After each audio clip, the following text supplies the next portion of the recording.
मेरे प्यारे देशवासियों, नमस्कार। मन की बात में आपका एक बार फिर स्वागत है। नवंबर का महीना बहुत सी प्रेरणाएं लेकर आया। कुछ दिन पहले ही 26 नवंबर को संविधान दिवस पर सेंट्रल हॉल में विशेष कार्यक्रम का आयोजन हुआ। वंदे मातरम के 150 वर्ष होने पर पूरे देश में होने वाले कार्यक्रमों की शानदार शुरुआत हुई। 25 नवंबर को अयोध्या में राम मंदिर पर धर्म ध्वजा का आरोहण हुआ। इसी दिन कुरुक्षेत्र के ज्योतिसर में पांचजन्य स्मारक का लोकार्पण हुआ। साथियों, कुछ दिन पहले ही मैंने हैदराबाद में दुनिया की सबसे बड़ी लीप इंजिन एमआरओ फैसिलिटी का उद्घाटन किया है। एयरक्राफ्ट्स की मेंटेनेंस, रिपेयर एंड ओवरहॉल के सेक्टर में भारत ने ये बहुत बड़ा कदम उठाया है। पिछले हफ्ते मुंबई में एक कार्यक्रम के दौरान आईएनएस माहे को भारतीय नौसेना में शामिल किया गया।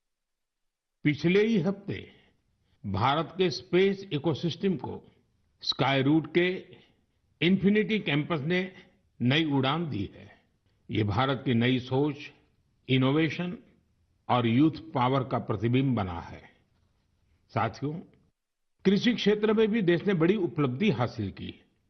भारत ने 357 मिलियन टन के खाद्यान्न उत्पादन के साथ एक ऐतिहासिक रिकॉर्ड बनाया है। 357 मिलियन टन।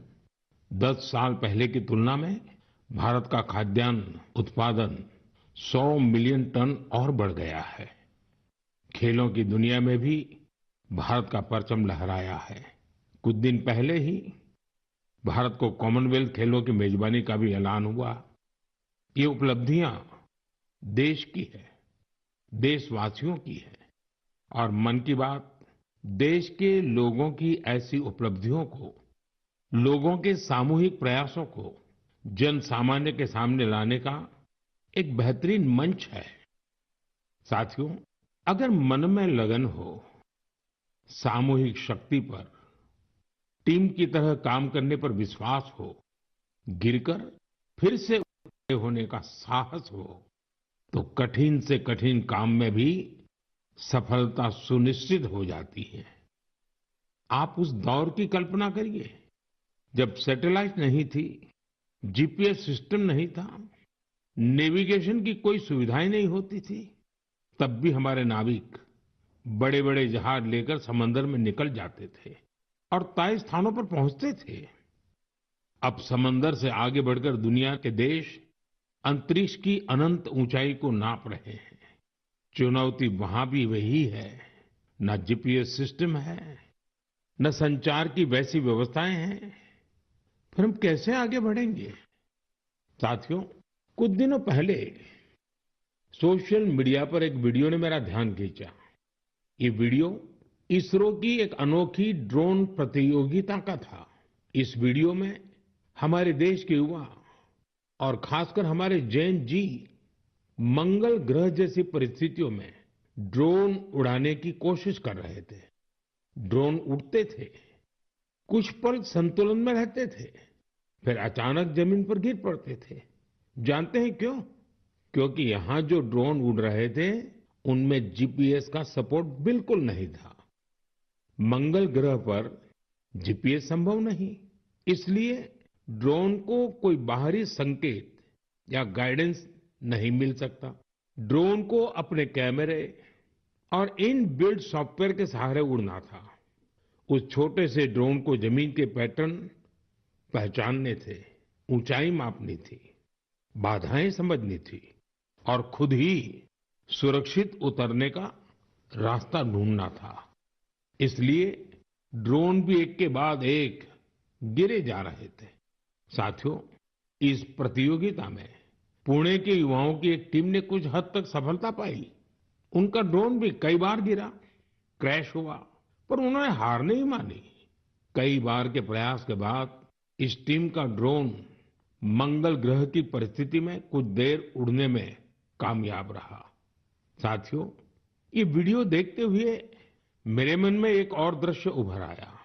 वो दिन जब चंद्रयान 2 संपर्क से बाहर हो गया था। उस दिन पूरा देश और खासकर वैज्ञानिक कुछ पल के लिए निराश हुए थे। लेकिन साथियों, असफलता ने उन्हें रोका नहीं। उसी दिन उन्होंने चंद्रयान-3 की सफलता की कहानी लिखनी शुरू कर दी।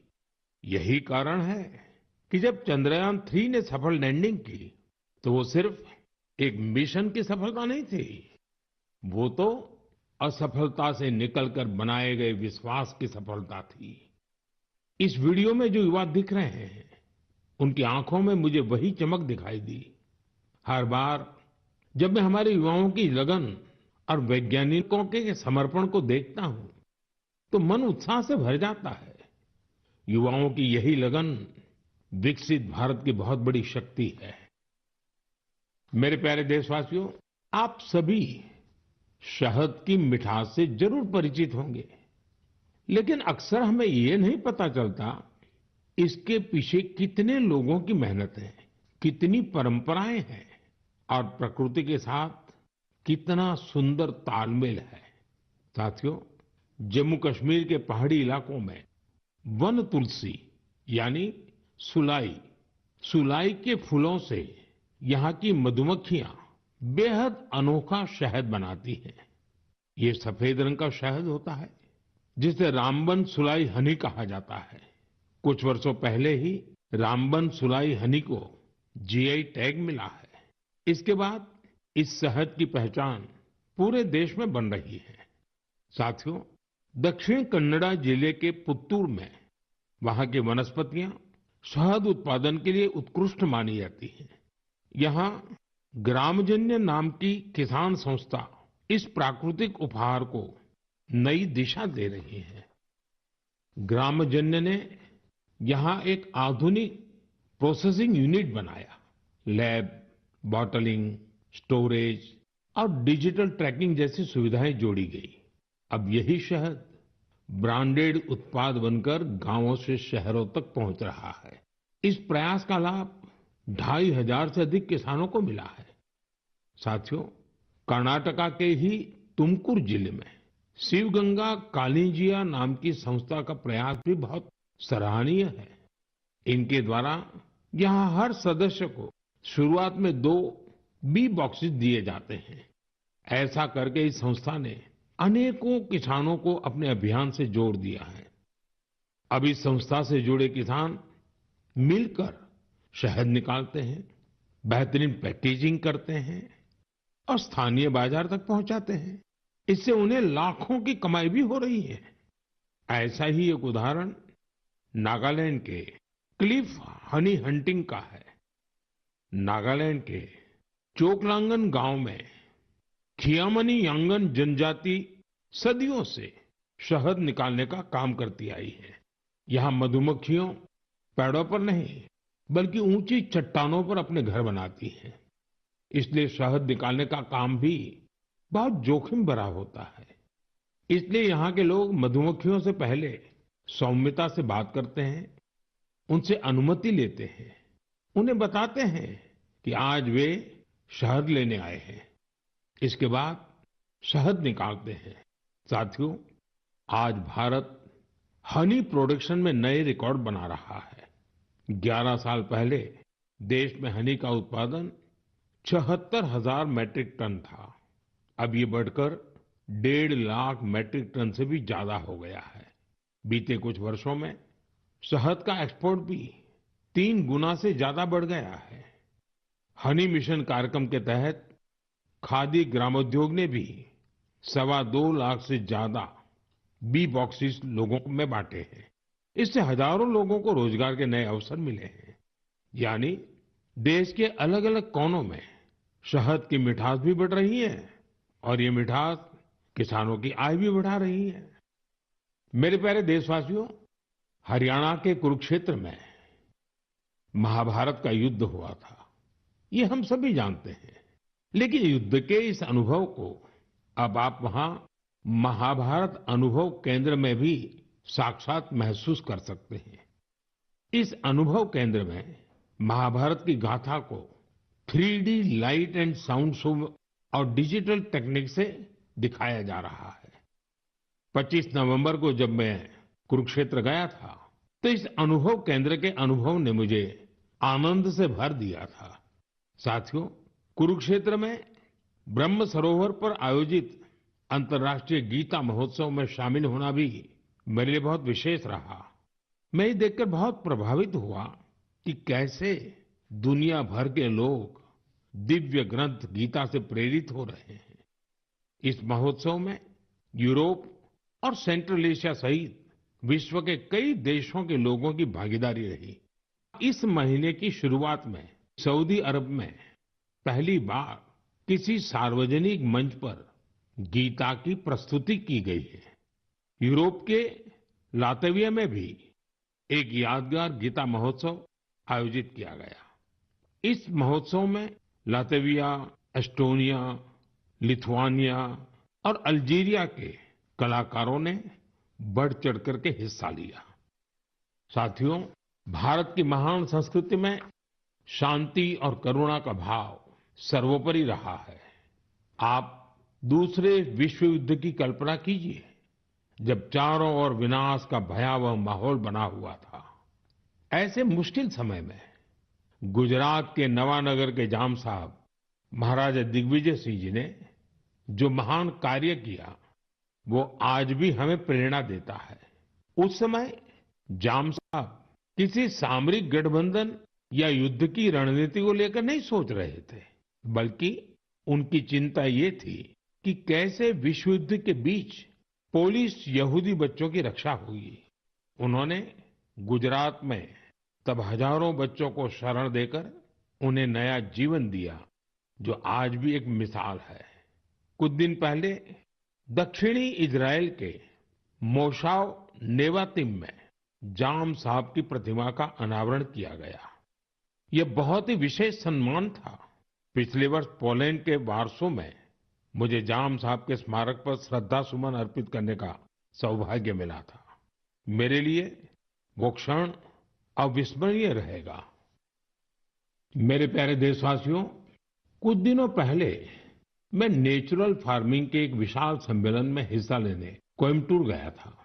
दक्षिण भारत में नेचुरल फार्मिंग को लेकर हो रहे प्रयासों को देखकर मैं बहुत प्रभावित हुआ।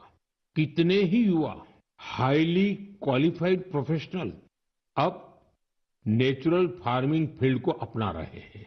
मैंने वहां किसानों से बात की, उनसे अनुभव जाने। नेचुरल फार्मिंग भारत की प्राचीन परंपराओं का हिस्सा रही है और हम सभी का कर्तव्य है कि धरती माँ की रक्षा के लिए इसे निरंतर बढ़ावा दें। साथियों, विश्व की सबसे पुरानी भाषा और विश्व के सबसे प्राचीन शहरों में से एक शहर, इन दोनों का संगम हमेशा अद्भुत होता है। मैं बात कर रहा हूं काशी तमिल संगमम की। 2 दिसंबर से काशी के नमो घाट पर चौथा काशी तमिल संगमम शुरू हो रहा है। इस बार के काशी तमिल संगमम की थीम बहुत ही रोचक है।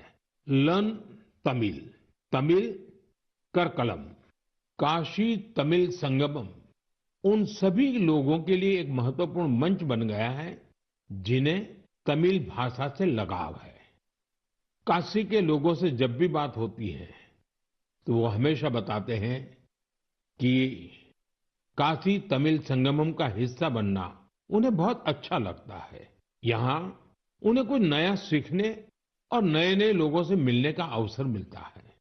इस बार भी काशीवासी पूरे जोश और उत्साह के साथ तमिलनाडु से आने वाले अपने भाई बहनों का स्वागत करने के लिए बहुत उत्सुक हैं।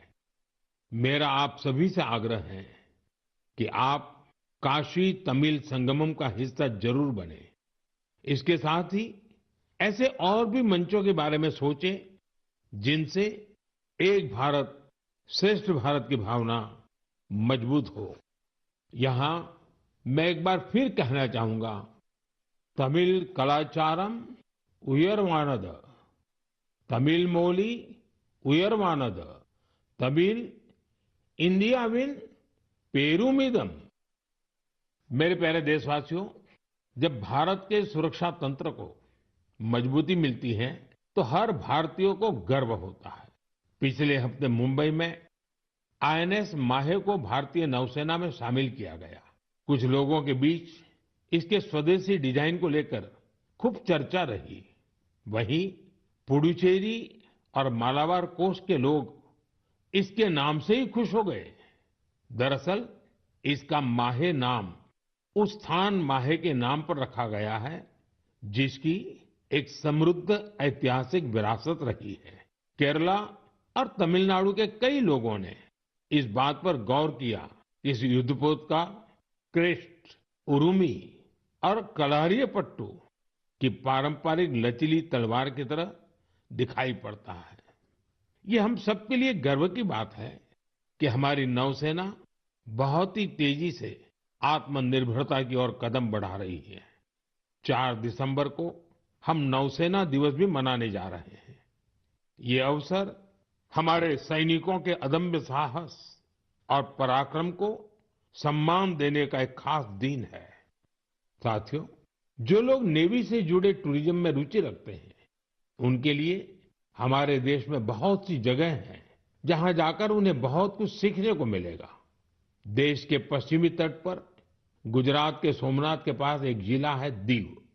दीव में आईएनएस खुखरी को समर्पित खुखरी मेमोरियल एंड म्यूजियम है। वहीं गोवा में नेवल एविएशन म्यूजियम है जो एशिया में अपनी तरह का अनूठा संग्रहालय है। फोर्ट कोच्चि के आईएनएस द्रोणाचार्य में इंडियन नेवल मैरीटाइम म्यूजियम है। यहाँ हमारे देश की मैरीटाइम हिस्ट्री और इंडियन नेवी के इवोल्यूशन को देखा जा सकता है। श्री विजयपुरम, जिसे पहले पोर्ट ब्लेयर कहा जाता था, वहाँ समुद्री का नेवल मरीन म्यूजियम उस क्षेत्र के समृद्ध इतिहास को सामने लाने के लिए जाना जाता है। कारवार के रविंद्रनाथ टैगोर बीच पर वॉरशिप म्यूजियम में मिसाइलों और हथियारों की रिप्लिका रखी गई है। विशाखापट्टनम में भी एक सबमरीन, हेलीकॉप्टर और एयरक्राफ्ट म्यूजियम है जो इंडियन नेवी से जुड़ा है। मैं आप सभी से, विशेषकर मिलिट्री हिस्ट्री में रुचि रखने वाले लोगों से आग्रह करता हूं कि आप इन म्यूजियम्स को देखने जरूर जाएं। मेरे प्यारे देशवासियों, सर्दियां आ गई हैं और साथ ही सर्दियों से जुड़े टूरिज्म का भी समय आ गया है। दुनिया के कई देशों ने सर्दियों में होने वाले टूरिज्म को, विंटर टूरिज्म को अपनी अर्थव्यवस्था का बहुत बड़ा आधार बना दिया है। अनेक देशों में दुनिया के सबसे सफल विंटर फेस्टिवल और विंटर स्पोर्ट्स मॉडल है। इन देशों ने skiing, snowboarding, snow trekking, ice climbing और फैमिली स्नो पार्क्स जैसे अनुभवों को अपनी पहचान बनाया है। इन्होंने अपने विंटर फेस्टिवल्स को भी वैश्विक आकर्षण में बदला है। साथियों, हमारे देश में भी विंटर टूरिज्म की हर क्षमता मौजूद है। हमारे पास पहाड़ भी हैं, संस्कृति भी है और एडवेंचर की असीम संभावनाएं भी हैं। मुझे खुशी है, इन दिनों उत्तराखंड का विंटर टूरिज्म लोगों को बहुत आकर्षित कर रहा है। सर्दियों के मौसम में औली, मुनस्यारी, चोपटा और डेहरा जैसी जगहें खूब पॉपुलर हो रही हैं। अभी कुछ सप्ताह पहले पिथौरागढ़ जिले में 14,500 फुट से अधिक की ऊंचाई पर आदि कैलाश में राज्य की पहली high altitude ultra run marathon का आयोजन किया गया था। इसमें देश भर के 18 राज्यों से 750 से ज्यादा एथलीट्स ने हिस्सा लिया था। 60 किलोमीटर लंबी आदि कैलाश परिक्रमा रन का प्रारंभ कड़कड़ाती सर्दी में सुबह 5 बजे हुआ था। इतनी ठंड के बावजूद भी लोगों का उत्साह देखते ही बनता था। आदि कैलाश की यात्रा पर जहां 3 साल पहले तक मात्र 2000 से कम पर्यटक आते थे, अब यह संख्या भी बढ़कर 30,000 से अधिक हो गई है। साथियों, कुछ ही हफ्तों में उत्तराखंड में विंटर गेम्स का आयोजन भी होना है। देश भर के खिलाड़ी, एडवेंचर प्रेमी और खेलों से जुड़े लोग इस आयोजन को लेकर उत्साहित हैं। स्कीइंग हो या स्नोबोर्डिंग, बर्फ पर होने वाले कई खेलों की तैयारियां शुरू हो चुकी हैं। उत्तराखंड ने विंटर टूरिज्म को बढ़ाने के लिए कनेक्टिविटी और इंफ्रास्ट्रक्चर पर भी फोकस किया है। होम स्टे को लेकर नई पॉलिसी भी बनाई गई है। साथियों, सर्दियों में बेड इन इंडिया अभियान की भी अलग धूम होती है। सर्दियों की सुनहरी धूप हो, पहाड़ से उतरते कोहरे की चादर हो, डेस्टिनेशन वेडिंग के लिए पहाड़ भी अब खूब पॉपुलर हो रहे हैं। कई शादियां तो अब खास तौर पर गंगा जी के किनारे हो रही है। साथियों, सर्दियों के इन दिनों में हिमालय की वादियां एक ऐसे अनुभव का हिस्सा बन जाती हैं जो जीवन भर साथ रहता है। अगर आप इस सर्दी में कहीं जाने का विचार कर रहे हैं तो हिमालय की वादियों का विकल्प जरूर रखिएगा। साथियों, कुछ हफ्ते पहले मैं भूटान गया था। ऐसे दौरों में अलग अलग प्रकार के संवाद और चर्चाओं का अवसर मिलता है। अपनी इस यात्रा में मैंने भूटान के राजा, वर्तमान राजा के पिताजी, जो खुद भी पहले राजा रह चुके हैं, वहां के प्रधानमंत्री और अन्य लोगों से मुलाकातें की। इस दौरान हर किसी से एक बात जरूर सुनने को मिली। सभी लोग वहां बुद्धिस्ट रिलिक्स यानी भगवान बुद्ध के पवित्र अवशेष भेजे जाने को लेकर भारतवासियों का आभार जता रहे थे। मैंने जब भी यह सुना तो मेरा हृदय गर्व से भर उठा। साथियों, भगवान बुद्ध के पावन अवशेषों को लेकर कई अन्य देशों में भी ऐसा ही उत्साह देखने को मिला है। पिछले महीने ही नेशनल म्यूजियम से इन पवित्र अवशेषों को रूस के कलमिकिया ले जाया गया था। यहाँ बौद्ध धर्म का विशेष महत्व है। मुझे बताया गया कि इनके दर्शन के लिए रूस के दूर दराज से भी बहुत बड़ी संख्या में लोग वहां पहुंचे। इन पवित्र अवशेषों को मंगोलिया, वियतनाम और थाईलैंड भी ले जाया जा चुका है। हर जगह लोगों का भारी उत्साह देखने को मिला है। इनके दर्शन के लिए थाईलैंड के राजा भी पहुंचे थे। पूरे विश्व में भगवान बुद्ध के पवित्र अवशेषों के प्रति इस प्रकार का गहरा जुड़ाव देखकर मन भाव विभोर हो उठता है। यह सुनकर बहुत अच्छा लगता है कि कैसे इस तरह की कोई पहल दुनिया भर के लोगों को आपस में जोड़ने का माध्यम बन जाती है। मेरे प्यारे देशवासियों, मैं आप सभी से हमेशा वोकल फॉर लोकल के मंत्र को साथ लेकर चलने की बात करता हूं। अभी कुछ दिनों पहले G20 शिखर सम्मेलन के दौरान जब विश्व के कई नेताओं को उपहार देने की बात आई तो मैंने फिर कहा, वोकल फॉर लोकल। मैंने देशवासियों की ओर से विश्व के नेताओं को जो उपहार भेंट किए उसमें इस भावना का विशेष ध्यान रखा गया। G20 के दौरान मैंने दक्षिण अफ्रीका के राष्ट्रपति को नटराज की कांस्य प्रतिमा भेंट की। ये तमिलनाडु के तंजावुर की सांस्कृतिक विरासत से जुड़ी चौलकालीन शिल्पकला का अद्भुत उदाहरण है। कनाडा के प्रधानमंत्री को चांदी के अश्व की प्रतिकृति दी गई। यह राजस्थान के उदयपुर की बेहतरीन शिल्पकला को दर्शाती है। जापान के प्रधानमंत्री को चांदी की बुद्ध की प्रतिकृति भेंट की गई। इसमें तेलंगाना और करीमनगर की प्रसिद्ध सिल्वर क्राफ्ट की बारीकी का पता चलता है। इटली की प्रधानमंत्री को फूलों की आकृतियों वाला सिल्वर मिरर उपहार में दिया। ये भी करीमनगर की ही पारंपरिक धातु शिल्पकला को प्रदर्शित करता है। ऑस्ट्रेलिया के प्रधानमंत्री को मैंने ब्रास उर्ली भेंट की। ये केरला के मन्नार का एक उत्कृष्ट शिल्प है। मेरा उद्देश्य था कि दुनिया भारत के शिल्प, कला और परंपरा के बारे में जाने और हमारे कारीगरों की प्रतिभा को ग्लोबल मंच मिले। साथियों, मुझे खुशी है कि वोकल फॉर लोकल की भावना को देश के करोड़ों लोगों ने अपने जीवन का हिस्सा बना लिया है। इस साल जब आप त्योहारों की खरीदारी के लिए बाजार में गए होंगे तो एक बात आप सभी ने महसूस की होगी, लोगों की पसंद और घरों में आने वाले सामानों में एक साफ संकेत दिखाई दे रहा था कि देश स्वदेशी की ओर लौट रहा है।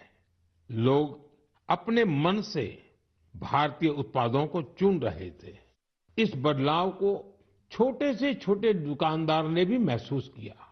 इस बार युवाओं ने भी वोकल फॉर लोकल अभियान को गति दी। आने वाले कुछ दिन में क्रिसमस और नए वर्ष पर खरीदारी का नया दौर शुरू होने वाला है। मैं आपको फिर याद दिलाऊंगा, वोकल फॉर लोकल का मंत्र याद रखें।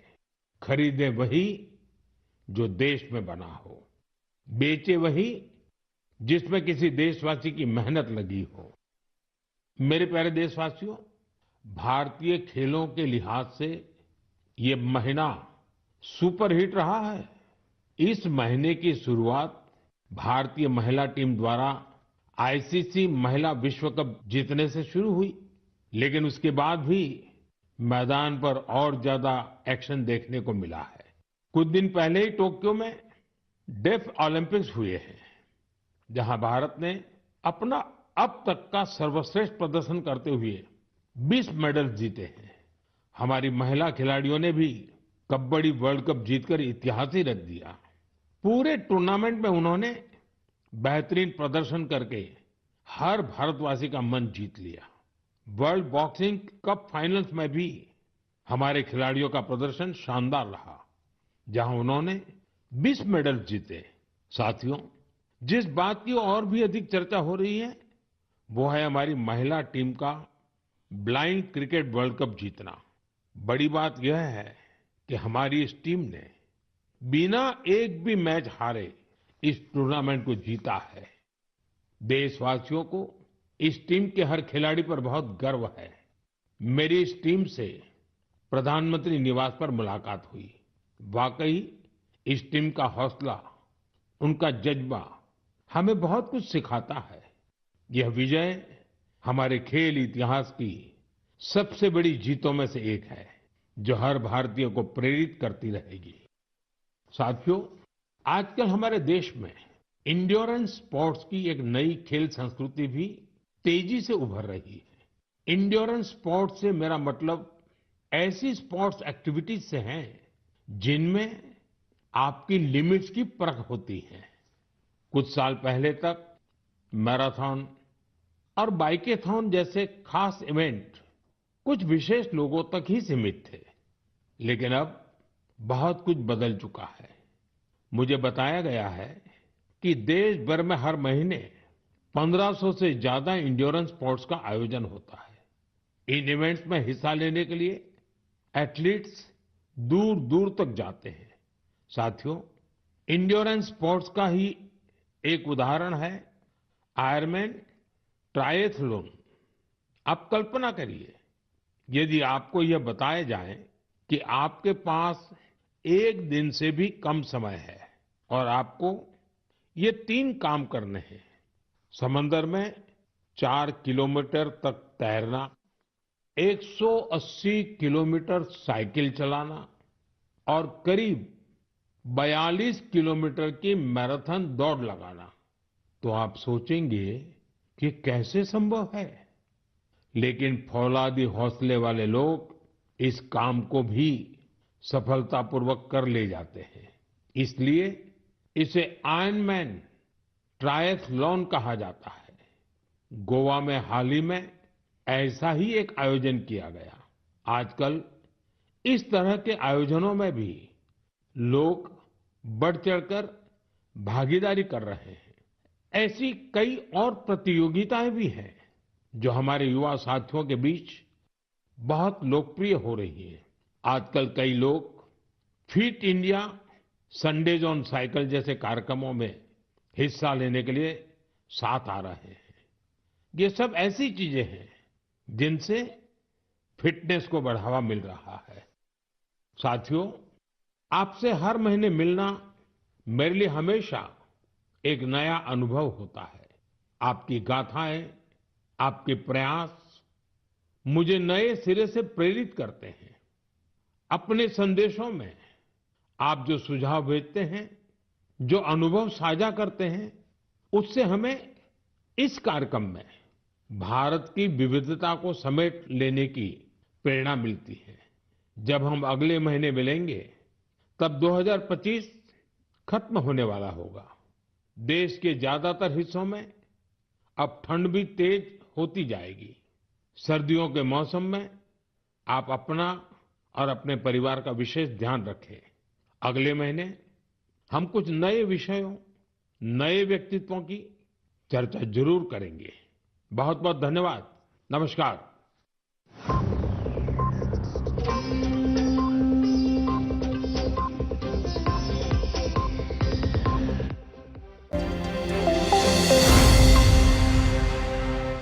अब झारखंड